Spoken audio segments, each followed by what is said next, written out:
Hello friends, hopefully आप सब अच्छे होंगे। आज हम जा रहे हैं एक मूवी देखने, 120 बहादुर। इसके पीछे दो रीज़न है बेसिकली जिसकी वजह से मैं मूवी देखने जा रहा हूँ। एक तो ये वॉर मूवी है, 1962 के चाइना वॉर से रिलेट करती है। दूसरा, Farhan Akhtar, which I think is a great actor and he puts up a lot of effort in portraying a character. ये दो रीज़न्स हैं जिसकी वजह से मैं हॉल में पैसे दे के मूवी देखने जा रहा हूँ। इसे बहुत ही रेयरली ऐसा होता है कि मैं हॉल में जाके मूवीज़ देखता हूँ। लास्ट टाइम जो देखी थी वो अवतार देखी थी, जो 3rd एडिशन आया था अवतार का, वो उसके बाद अब जा रहा हूँ।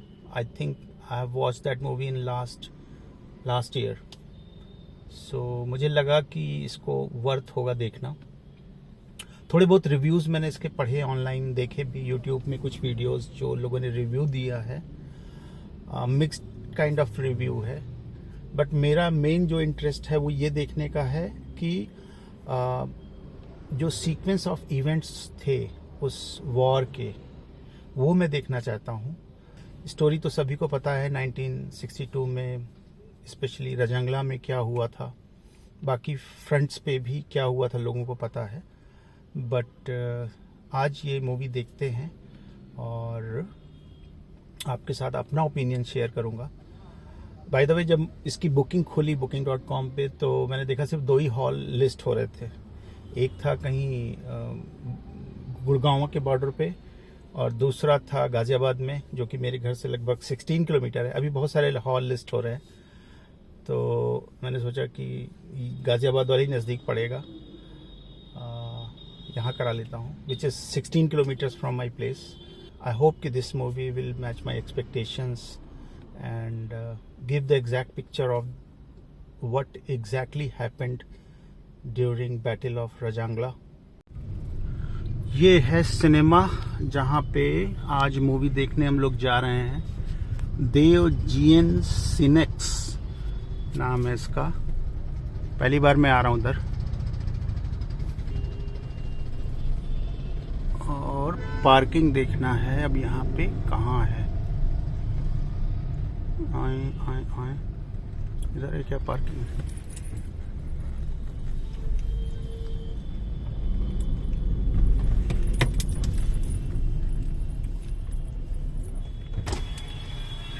भैया मूवी देखना है। नीचे चल जाओ भैया, ऐसे यू टर्न लेकर बेसमेंट में गाड़ी खड़ी करके। अच्छा, और वहां से लिफ्ट से 3rd फ्लोर में चले जाओ ऊपर। अच्छा भैया, थैंक यू वेरी मच।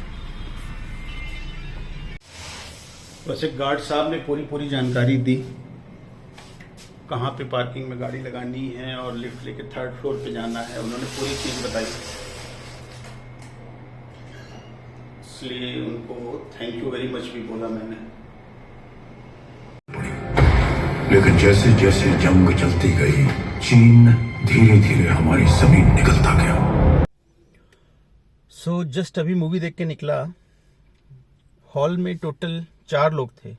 एक कपल था और मैं था, और मेरे सामने वाली रो में एक सज्जन बैठे हुए थे। बाकी पूरा हॉल खाली था। तो वो वीडियो में डाल दूंगा, आप देखिएगा। Before we actually tell anything about the movie, cinema hall जो है देवजीएन सिनेक्स, ज़बरदस्त थिएटर है। साउंड सिस्टम बहुत ज़बरदस्त है। कुछ एक छोटी सी चीज़ें हैं जो प्रॉब्लम करती हैं देखते समय। सीट्स में जो लाइट लगी हुई हैं वो इतनी ब्राइट है कि वो आंख पे हमेशा लगती रहती है। उसको ऑफ करने का कोई तरीका नहीं है। रिक्लाइनर पे बैठा हुआ था मैं लास्ट रो में, तो ये इनको थोड़ा सा देखना चाहिए कि जब मूवी चालू हो जाए तो उसको डिम कर दें या ऑफ कर दें, या कुछ ऐसा कर दें कि वो आंख में ना चुभे एटलीस्ट पूरा टाइम। एक पे तो मैंने मोबाइल रख रखा था और एक को मैंने हाथ से कवर कर रखा था। मेरा पूरा आधा टेंशन उसी तरफ था कि वो कहीं लाइट खुल ना जाए, वापस मेरे आंख में ना लगे। तो ये रिक्लाइनर की जो बटन्स होती हैं उसके बारे में मैं बता रहा हूँ। बाकी तो मूवी का एक्सपीरियंस, थिएटर का एक्सपीरियंस बहुत अच्छा था। अब आते हैं मूवी के ऊपर। मैं मूवी के बारे में ही बात करूंगा क्योंकि बैटल ऑफ रजांगला या मेजर शैतान सिंह भाटी और 120 जवानों ने बॉर्डर पे क्या किया वो तो सारी दुनिया को पता है। और बहुत सारा इसका रीडिंग मटेरियल इंटरनेट पे अवेलेबल है जिसको आप देख के समझ सकते हैं। मैं प्योरली मूवी के बारे में बात करूंगा, और मूवी मेकिंग या डायरेक्शन या एक्टिंग, म्यूज़िक, इसमें मेरी इंफॉर्मेशन और मेरी नॉलेज बहुत लिमिटेड है। बट फिर भी as compare to other war movies which I have seen और other movies I have seen, I will try to compare those things with this movie कि क्या चीज़ें इसमें बिल्कुल यूनिक हैं और क्या चीज़ें एक्स्ट्रॉर्डनरी हैं, वो उन चीज़ों पे डिस्कस करते हैं। सो इस मूवी की जो कुछ अच्छी बातों में से एक चीज़ जो मुझे अपील की वो ये कि movie start to end revolves around the battle of Rezang La. इसमें कोई बहुत हैवी ड्यूटी कॉन्टेक्स्ट नहीं बनाया गया। बिहाइंड द सोल्जर्स बीच बीच में छोटी छोटी क्लिप्स डाल के मेजर शैतान सिंह भाटी जी और उनके जो सोल्जर्स थे 120, उनके फैमिली बैकग्राउंड्स के बारे में बताया गया है। वो शुरुआत से अंत तक मूवी बिल्कुल पैक्ड थी कि आप एक बार चेयर पे बैठ जाएंगे तो आपको हटने की ज़रूरत नहीं लगेगी। हाँ, गाने जहाँ जहाँ पे आ रहे थे वहाँ पे थोड़ा लग रहा था कि नहीं, अब स्पीड थोड़ी सी स्लो हो रही है, बट गाने भी बहुत लंबे चौड़े नहीं थे, इस वजह से वो ज़्यादा अखरता नहीं है। जो इस पूरी बैटल का पोर्ट्रेयल है वो बहुत ही इफ़ेक्टिव है, बिकॉज़ ये उन लोगों के अकाउंट पे बनाया गया है जिन्होंने एक्चुअली उस वॉर में पार्टिसिपेट किया था, और यही इस मूवी की जान है। इस मूवी का जो सबसे बेहतरीन पार्ट मुझे लगा वो था हैंड टू हैंड कॉम्बैट। ऐसी हैंड टू हैंड कॉम्बैट मैंने बहुत ही कम ही मूवीज़ में देखी है, इतनी ज़बरदस्त और बिल्कुल रियलिस्टिक बनाया गया है। जो सारे एक्टर्स थे इस मूवी में उसमें से काफ़ी फेसेस फेमिलियर थे जिनको पहले किसी ना किसी और मूवीज़ में मैंने देखा है। नाम भले ही नहीं पता है मुझे, but they were all very familiar faces. Acting के पॉइंट ऑफ व्यू से भी कहीं पे कोई ओवर या अंडर परफॉर्म करता हुआ नहीं दिखा। They were all up to the mark, right on that point. सभी की एक्टिंग ऐसी लग रही थी कि they are actually taking part in this battle. एक चीज़ जो इसमें खटकती है वो ये कि इसमें जो स्टोरी टेलिंग है, जो नरेशन दिया गया है, इस नरेशन में जो एक्सेंट है उसको थोड़ा सा और इम्प्रूव किया जा सकता था। ये थोड़ा सा एक गैप लगा मुझे इसमें। लिटरली इस मूवी को देखने के बाद आई वॉज स्वेटिंग एंड मुझे गूज बम्स आ रहे थे, खास करके हैंड टू हैंड कॉम्बैट जब मैंने देखी उसमें।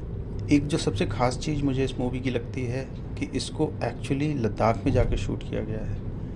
तो जब आप रियल इन्वायरमेंट में जाते हैं तो एक्टिंग के साथ साथ आपको एक जो इन्वायरमेंट का सपोर्ट मिलता है उससे आप बेटर परफॉर्म कर पाते हैं, ऐसा मुझे लगता है। And that is what I have seen in this movie as well कि actors were really struggling for breath.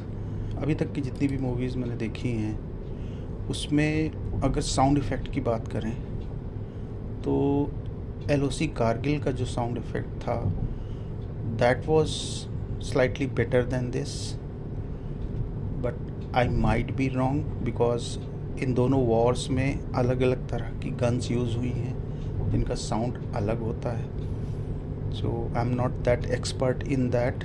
Picturisation was top notch, जो पूरा इन्वायरमेंट क्रिएट किया गया था वो भी टॉप नॉच था। मैं इस मूवी के बारे में ये एक चीज़ और कहना चाहूँगा कि इसको फैमिली के साथ आप बिल्कुल देख सकते हैं। छोटे बच्चों को थोड़ा अवॉइड करना चाहिए बिकॉज़ इसमें काफ़ी मार धाड़ है, काफ़ी ब्लड शेड है, और बट एडल्ट्स और children above 16 I think they should be fine watching this movie. So I hope कि मैंने बहुत ज़्यादा मूवी के बारे में कुछ एक्सपोज नहीं किया है and I have made you curious enough to go and watch the movie. I'll definitely recommend you to go and watch the movie in the cinema hall. It is a great movie. जो मेरा intent था ये जानने का कि actually क्या sequence of events हुए थे उस बैटल में, तो उस सीक्वेंस ऑफ इवेंट्स को इस मूवी में प्रॉपरली पोर्ट्रे किया गया है। ओवरऑल रेटिंग की अगर मैं बात करूं तो I will definitely rate this movie 4 out of 5। एक पॉइंट जो कुछ चीज़ें मैंने डिस्कस की वो थोड़ी सी इम्प्रूव की जा सकती थी, बट अगेन ये क्रिएटिव चीज़ें हैं और एक बार इसमें एफ़र्ट डाल के बनाया जाता है और बनाने के बाद बनाने वाले भी अगर इसको दोबारा देखेंगे तो वो भी बोलेंगे कि नहीं इसमें ये चीज़ें और इम्प्रूव की जा सकती थी। ये हमेशा होता है। मेरे फादर ने MBBS किया था, तो उसके बाद ये मैंडेटरी था कि 3 साल आपको आर्म फोर्सेस में सर्व करना है। तो फादर की एज अ मेडिकल ऑफिसर 3 साल पोस्टिंग रही पिथौरागढ़ में, बेसिकली उत्तराखंड का जो तिब्बत वाला बॉर्डर है यहाँ पे उनकी पोस्टिंग रही। और गुंजी एक जगह है पिथौरागढ़ में, वहाँ पे उनकी पोस्टिंग थी। तो वहाँ की कहानियाँ वो काफ़ी सारी सुनाया करते थे कि वो पोस्ट टू पोस्ट खच्चर पे दवाइयाँ लाद के साथ में एक सोल्जर के वो पोस्ट टू पोस्ट जाया करते थे, और जब पोस्ट पे पहुँचते थे तो वहाँ पे किस तरह से वो लोग लिमिटेड रिसोर्सेज में एंजॉय किया करते थे। तो थोड़ा सा ये भी एक रीज़न था कि 62 की वॉर की मूवी है तो इसको देखने का मन इस वजह से भी था। So that is it for this time. Hopefully will see you soon again. तब तक के लिए बाय बाय।